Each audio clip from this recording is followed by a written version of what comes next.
All right, 54 past the hour. A Cornell University student faces up to 5 years in prison for allegedly making threats against the school's Jewish community. 21-year-old Patrick Dye was arrested and charged yesterday after federal prosecutors say he posted violent messages on an online message board last week. In those anonymous posts, the writer threatened to, quote, shoot up the school's Jewish student center and murder any Jews he saw on campus, including babies. Prosecutors say they traced the messages to Dye through his IP address, and he later admitted to being behind the threats. He is scheduled to make his first appearance in court today. You know, Willie, we've been talking about the threats on campus to Jewish students. And, of course, we're concerned about Muslim students as well, facing any backlash. We saw the horrible story about the young child that was stabbed to death. Christopher Wray, though, FBI director, yesterday in testimony said that even though Jews make up a little more than 2% of the population, 60% of the threats, and I think he said hate crimes, 60% are targeted toward Jews. So the Jewish people stand alone, of course, as we know they do, in threats made against them. And it continues. And it continues. We were just talking during commercial, all over the world. All over the world, it's happening. I mean, overnight, it's happening. Everywhere. On college campuses, it's happening. Yeah, and it's not veiled. It's explicit anti-Semitism. And that's a student at an Ivy League university who felt okay somehow posting that he wanted to go kill Jews, including babies. This is a student, a 21-year-old student at Cornell. And to your point, Joe, Christopher Wray, where he's testifying at a Senate Homeland Security hearing yesterday, that Hamas terror attacks in Israel could inspire other terrorist attacks, including ones by violent extremists here in the United States. He testified alongside Homeland Security Secretary Alejandro Mayorkas. Director Wray said the FBI is investigating several threats in this country, including a man in Houston who was studying how to build bombs and had posted online about killing Jewish people. In just the past few weeks, multiple foreign terrorist organizations have called for attacks against Americans and the West. Al-Qaeda issued its most specific call to attack the United States in the last 5 years. ISIS urged its followers to target Jewish communities in the United States and Europe. Here in the United States, our most immediate concern is that violent extremists, individuals or small groups, will draw inspiration from the events in the Middle East to carry out attacks against Americans going about their daily lives. That includes not just homegrown violent extremists inspired by a foreign terrorist organization, but also domestic violent extremists targeting Jewish or Muslim communities.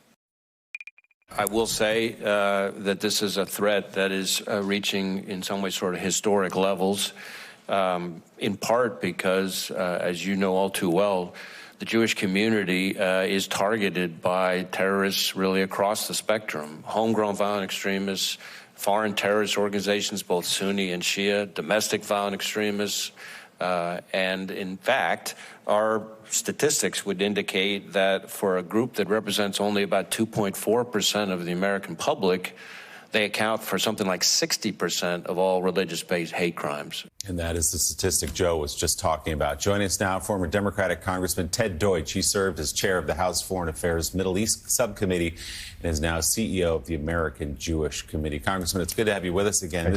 It feels like since this hideous, heinous, barbaric attack of October 7th, it's somehow been a call to action in some ways to anti-Semites around the country and around the world. But we're talking here about the United States, as I said, just coming out explicitly out of the shadows on college campuses, in forums, online, walking through Times Square and talking about killing Jews. Yeah, the testimony yesterday by Christopher Wray brings home just how significant the threat is at this moment. But your point is the most important. This didn't just arise out of thin air. On October 7th, the horrific attacks by Hamas slaughtering 1,400 people in just the most barbaric ways possible, and filming it on GoPro cameras so they could take credit and do exactly what Christopher Wray talked about yesterday. Broadcast it. They wanted people to know how despicable, how thoroughly awful what they did was, the way they slaughtered women and children, in order to try to inspire others to do it. It's the reason that on college campuses and around the country, it's just unconscionable that there is anyone that could march across their campus, or professors that could send letters that praised what Hamas did. What Hamas did on its own was the worst act of violence against the Jewish community since the Holocaust. But more than that, it was intended to try to inspire more terrorism. It's why we all need to come together to fight it. It's not just about fighting Hamas in Gaza and stopping Hamas from spreading terror there. It's about coming together and not tolerating any support for that kind of just horrific terrorism. And Congressman, you're right. There were college professors who praised this, but unfortunately, there were too many people, too many college presidents that were tongue-tied, that had nothing to say. They would know how to respond against attacks against any other group, but they had absolutely no idea how to respond against this attack against Jews, against anti-Semitism. And so they just stayed quiet, which shows you the amount of hatred that people in many of those communities quietly had for the Jews. And I want to talk about the global scale of this for a second. I want to talk about the Wall Street Journal's lead editorial yesterday, talking about the global war against Jews. Let's talk about, if you will, what happened in Russia, where people are chasing after Jews, basically saying, bring us the Jews. Talk about what happened in Germany. Talk about last night, the German cemetery that was burned. Talk about, what happened in Charlottesville. Jews will not replace us. This is a global war against Jews. Right. And the synagogue that was burned. We can go all around the world and point to certain acts of anti-Semitism. But your point is really important. This is global, and it requires... Talk about Germany. Yeah, I was in Germany just about 10 days ago. I met with German students, Jewish student leaders in Germany in 2023, who told me that when they walk across their campuses, people scream "gas the Jews" at them. In Germany in 2023. There, the German government responded immediately in defense of Israel's action against Hamas and in support of the Jewish people. That's what we need to see. That immediate response we need to see everywhere, Joe. You are right. University presidents, other leaders in business, leaders across our society shouldn't sit back and wait. They can't equivocate. There's no justification for what happened on October 7th, and they need to speak out with moral clarity against the terror attacks and in support of the Jewish communities who all across the world feel threatened. Now is the moment for them to speak up and speak boldly. Put that number back up for a second, if you will, TJ. Since the raping of Israeli women, since the burning of Jewish babies, since the shooting at point-blank range of Jewish babies in their cribs, since the burning of Jewish grandmothers, anti-Semitic incidences have gone up almost 400%. As Willie said, this is not hidden. People are not ashamed to hate Jews. People are not ashamed to be anti-Semitic. Mike, they're running straight into it. They're admitting it, and they are proud that they hate Jews. They are proud they are part of a war, a worldwide war that has been fought for thousands of years to eradicate Jews. And Hitler did a pretty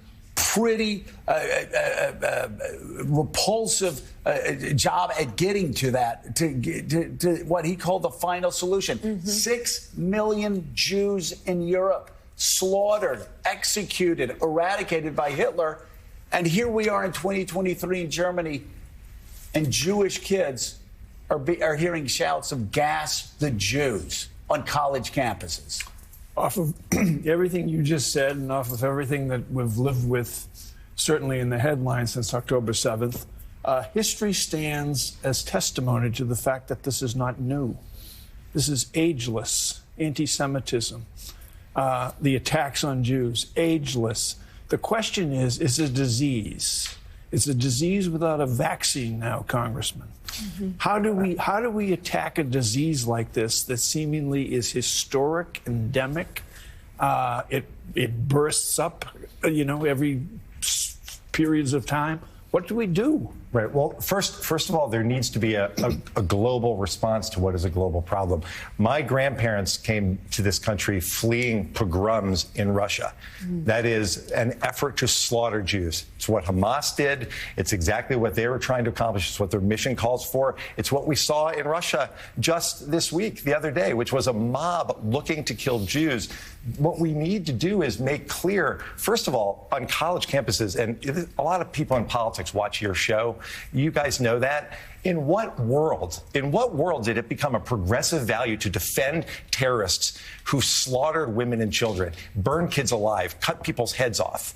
How is that? Let's start with that. But also, let's just admit, there's been anti-Semitism on college campuses for decades. We've been talking about it on this show. I talked about it on my last show. I talked about it in Congress, about how Jewish kids were targeted in one way or the other on elite college campuses for decades. Joe, right now, there are kids, look at what happened in Cooper Union, kids being barricaded in. Right now, there are students across America who sit in classes with kids not knowing whether the kids next to them are going to go out right after class and march in a protest in support of Hamas terrorists who want them dead. Right. That's different. That's what we're seeing now. This moment calls for bold action. Yeah. The administration is acting. They need to enforce every single part of their national strategy to combat anti-Semitism.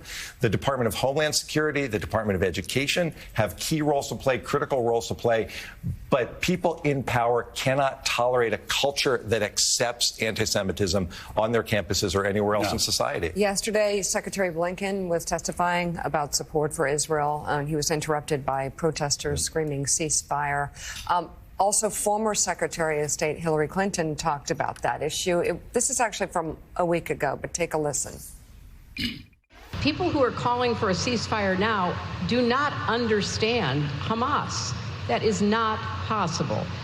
It would be such a gift to Hamas because they would spend whatever time there was a ceasefire in effect rebuilding their armaments, creating stronger positions to be able to fend off an eventual assault by the Israelis. Mike, I've said it before. If the United States were attacked by Mexico the way Israel was attacked by Hamas terrorists on October the 7th, and people were telling us to enter into a ceasefire with Mexico, well, first of all, it would be too late because our tanks would roll to the outskirts of Mexico City by nightfall and tell them to bring out the terrorists or we were going to level the city. We just would. We just would. But for some reason, the whole world has always felt free to tell the Israelis how to protect their children, how to protect their families. The people who in the country still have old seniors that walk around and have numbers burned into their arms. And people on college campuses telling the Israelis, you know what, just take it easy, calm down. How would we have behaved on September the 12th? The people say, you know what, you need to enter into a ceasefire with al-Qaeda. Or as I said, can you imagine what FDR would have said if on December 8th, 1941, Europe would have come to, you know what, you guys you cut off their oil routes. The Japanese were feeling closed in. You really did this to yourself. You need to enter into a ceasefire with the Japanese. Let's just talk. And Hitler, I know he declared war against you. You need to enter into a ceasefire with Hitler. What would we tell them?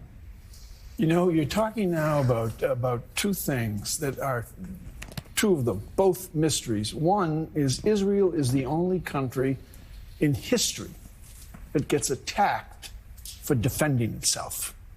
As soon as it defends itself, in the case of the Hamas incident, it gets attacked. And almost immediately, within 24 hours, the slaughters that took place, the babies killed, all of that becomes instant amnesia in a culture where, oh no, the focus now is on what Israel is doing. Well, the first step is they deserved it. And yeah, that's the first. Oh, they deserved it. That's decolonization. When in fact, as Hillary Clinton, what Hillary also said was, the Palestinian people were given Gaza.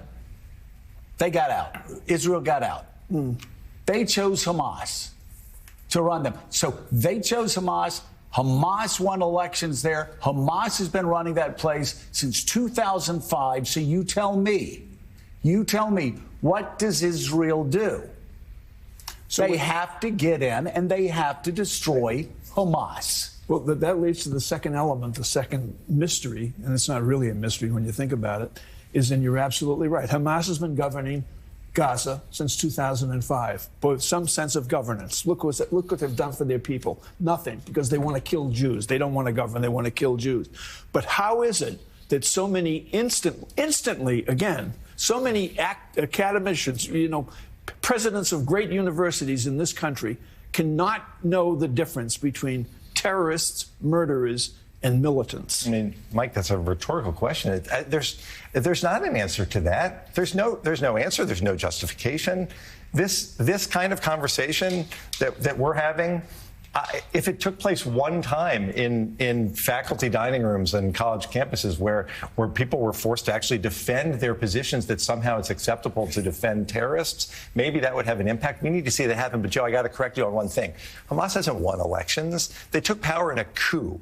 They've run Gaza, and to Secretary Clinton's point about a ceasefire, I think there's a scam election in 2007. Yeah, right. That's the last election. They don't have election. They don't have valid elections in Gaza. But the point is that they took power in a coup in 2005. They have launched attacks every couple of years since then. So the real question is, for all the people who say there should be a ceasefire, there was a ceasefire. And you know what happened during that ceasefire? Hamas sent 2,500 people into Israel to slaughter people in the worst attack. They sent them on hang gliders. They sent them in an orchestrated attack. That happened during a ceasefire. So spare us the talking points about how this is somehow Israel's fault. The biggest impediment to peace in the region for Israel and toward a lasting and just solution with the Palestinians and Israelis is Hamas. Hamas stands in the way. Well, everyone should be supportive of Israel's efforts. It's Iran. Iran funds all of this. Iran's always funded all of this. Hamas and everywhere else around, encircling Israel. It's exactly what Iran's goal has been the entire time. I chaired the Middle East Subcommittee for 10 years. We watched as Iran continued to expand. We have to. I appreciate you bringing Iran up. You can't leave them out of this equation, because just as Israel is waging war against Hamas, Iran continues to offer support to Hamas and to everyone else. And last thing, this idea that Ukraine isn't relevant here. If Russia wins the war in Ukraine, they will have Iran to thank. And the way that Iran will want to be repaid is right at Israel's doorstep. It is all related. And frankly, we are all in this together. That's the way that we need to think about it, even if there are those who think that defending terrorists is acceptable. CEO of the American Jewish Committee, former Congressman Ted Deutch, thank you very much for being on this morning, Reverend Al.